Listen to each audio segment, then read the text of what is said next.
తీసే ప్రతి సినిమా ఓ classic cinema. ఎన్నిసార్లు చూసినా కొత్తగా అనిపించే కథలతో హారర్, మాస్ యాక్షన్, కామెడీ ఇలా వేరే జోన్స్లోకి రాకుండా తన రూట్లోనే అద్భుతాలు సృష్టిస్తారు కొందరు డైరెక్టర్లు. తీసే ప్రతి సినిమాలో ఒక మెసేజ్, పలికే ప్రతి మాట ఓ మంత్రంలా పనిచేస్తుంది. సెన్సిబుల్ సబ్జెక్ట్తో మూవీస్ తీయడం ఓ కళ. అందులో తన మార్క్ చూపిస్తాడు శేఖర్ కమ్ముల. మనం డైలీ చూసే విషయాలే అయినా కొత్తగా చూపిస్తాడు. అందులోనూ శేఖర్ కమ్ముల సినిమాల్లో హీరోయిన్లకు ఉండే సపరేట్ క్రేజే వేరు. గోదావరిలో సీతల, ఫిదాలో సాయి పల్లవిలా తన సినిమాల్లో హీరోయిన్స్ ఎందులోనూ తగ్గేదేలే అన్నట్టు ఒక ఇండిపెండెంట్ క్యారెక్టరైజేషన్ ఇస్తాడు.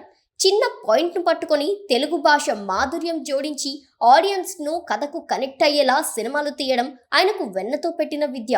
అలాంటి కమ్ముల వర్సటైల్ యాక్టర్ ధనుష్తో కుబేరా మూవీ తీస్తున్నారు. శేఖర్ కమ్ముల, ధనుష్ కాంబినేషన్లో సినిమా అనగానే ఎక్స్పెక్టేషన్స్ పెరిగిపోయాయి. కుబేరాతో ఆయన రూట్ మార్చి యాక్షన్ జోన్లోకి వచ్చేశారని టాక్ నడుస్తుంది. తన కంఫర్ట్ జోన్ నుంచి బయటకు వచ్చి ఆయన ఈ సినిమా రూపొందిస్తున్నారని అంటున్నారు. ముంబైలోని ధారావితో పాటు బ్యాంకాక్ కథ ఎక్కువగా జరుగుతుందని తెలుస్తోంది. ఇది విన్న నెటిజన్స్ షాక్ అవుతున్నారు. శేఖర్ కమ్ముల నుంచి యాక్షన్ మూవీని తాము ఎక్స్పెక్ట్ చేయలేదని అంటున్నారు. ఈ ఫిల్మ్ స్టోరీ ఇదేనంటూ ఓ వార్త తెగ చక్కర్లు కొడుతుంది నెట్టింట్లో.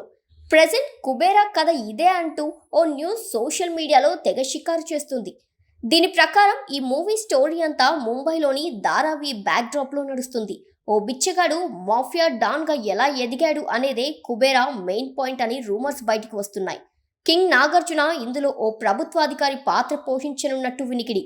అయితే ముంబైలో మాఫియా డాన్ చుట్టూ కథ తిరుగుతుందని చెప్పిన ఆ డాన్ ధనుషేనా, లేదా డాన్కు ధనుష్కు మధ్య ఇంకేదైనా లింక్ ఉంటుందా అనేది మాత్రం క్లారిటీ లేదు. ఇందులో బిచ్చగాడి పాత్రలో ధనుష్ కనిపించబోతున్నాడంటూ టాలీవుడ్లో టాక్ నడుస్తుంది. అయితే ఇందులో యాక్షన్ పార్ట్ కూడా ఉంటుందని ఫిల్మ్ నగర్ సమాచారం. శేఖర్ కమ్ముల మూవీస్ అనగానే డిఫరెంట్, కొత్తగా ఉంటాయి. కాఫీ తాగుతూ చూసే సినిమాలతో పాటు ఆలోచనల్ని రేకెత్తించే సెన్సిటివ్ సబ్జెక్ట్ తీసుకుంటారు.